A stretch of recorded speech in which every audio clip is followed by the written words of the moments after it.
for $60,000. You just made over $58,000. What's the catch? You might have to camp outside and wait up to 11 hours overnight. But those quick enough get to take part in this billion-dollar resale market, a market fueled by the community's passion for the footwear industry. Let's dive into the history of how this all came to be.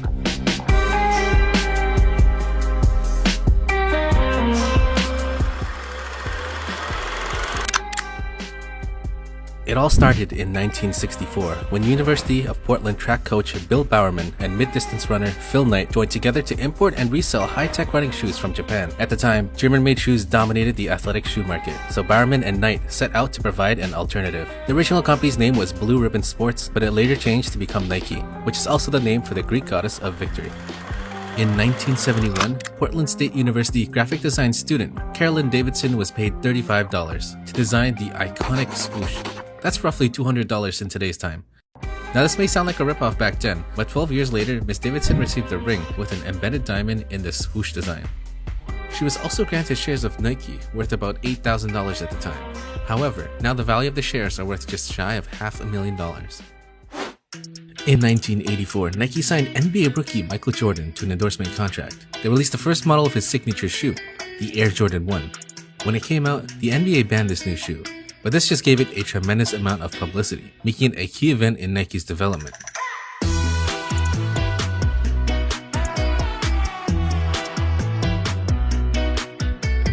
Fast forward to 2012, Nike became the NFL's official on-field supplier for uniforms, sideline apparel, and practice wear. By 2015, Nike's fiscal year revenue target was set at $28 billion, and the company signed a deal to become the official apparel supplier of the NBA.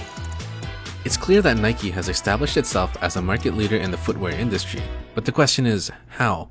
How is Nike able to drive so many sales that every single release sells out in one day? First, we have to understand Nike's consumer demographic. Nike is targeting Gen Z and millennial consumers who are much more lenient when spending their disposable income. If we combine these two demographics together, they have a combined purchasing power of $3 trillion to spend. These consumers are interested in products that grant a higher social status or image because of how immersed they are in technology. Put it simply, Nike's key demographics want luxurious and exclusive products that aren't easily obtainable by the general public.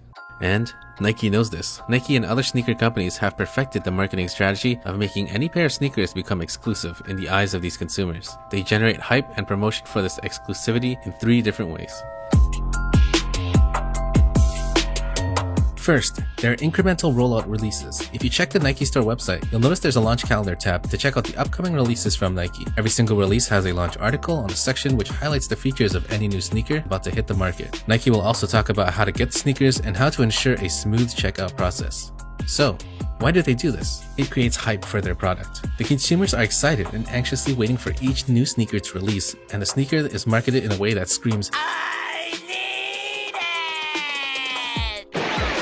and that's when Nike employs the incremental rollout release method.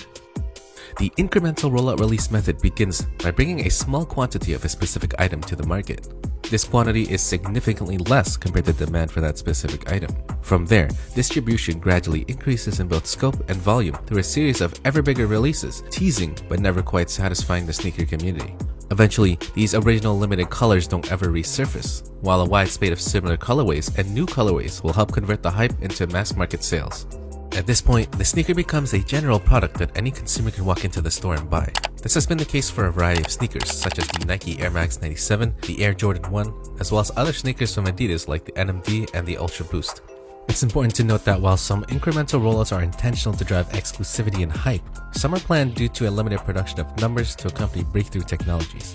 An example of valid incremental rollouts is when Nike released the original Flyknit technology in 2012. Due to the extensive research and development needed to implement this technology, the limited quantities is a consequence of adapting the manufacturing process rather than a marketing strategy. Adidas did the same thing with their Futurecraft 4D technology in 2017. The second way Nike hypes up and promotes exclusivity is through influencer marketing. Most people know that Nike uses influential athletes to promote their sneakers. This is for consumers to believe that by wearing the same pair of sneakers used by these athletes, you'll have the same kind of success in their sport. Some of Nike's influential athletes include Michael Jordan, LeBron James, Kobe Bryant, Tiger Woods, and Serena Williams. What's incredible is how Nike appeals to the Gen Z and millennial consumer bases. Instead of incorporating only sports to their product lineup, Nike has decided to broaden their lineup and use fashion designers to help market their sneakers.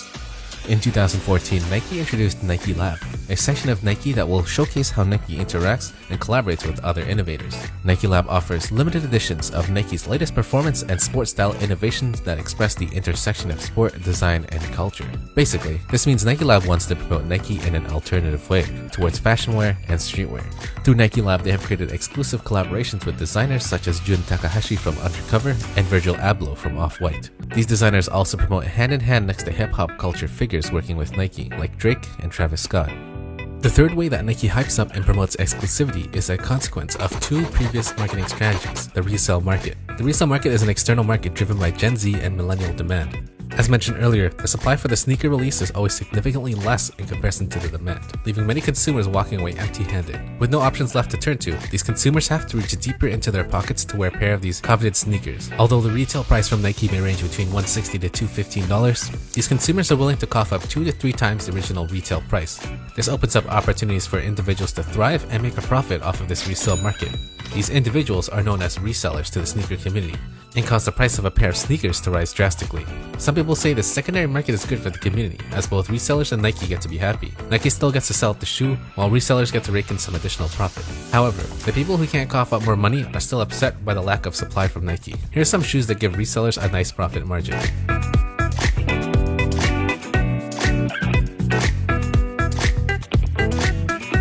If you add up all those profit margins, you would earn a nice profit of $8,760. That's not too bad for lining up outside for a few days. But with these hordes of people, there is bound to be rowdiness in the crowd. In May of 1989, 17-year-old James David Martin led a 15-year-old Michael Eugene Thomas into the woods and strangled him for his 2-week-old pair of Air Jordans. The unfortunate incident caused Thomas to pass away, and Sports Illustrated published a striking article titled, "Your Sneaker or Your Life?" and this sparked a controversy.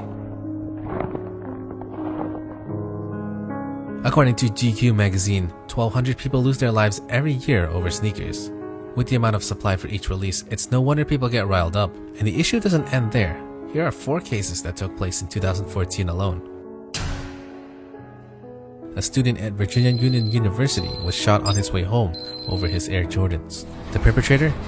He was sentenced to 44 years in prison. In April, Isaiah Martinez was shot in the foot when he tried to cut in line at the Nike Air Foamposite Pro Yeezy release in New York City. In July, Steve Cardona was charged with second-degree robbery after pepper-spraying a teenage boy and running off with his Air Jordans. In November, 2 teenagers arranged to meet up for a sneaker trade in a McDonald's parking lot. Instead of a friendly sneaker trade, the purchaser robbed the other teen, taking his sneakers. He now faces 25 years in jail.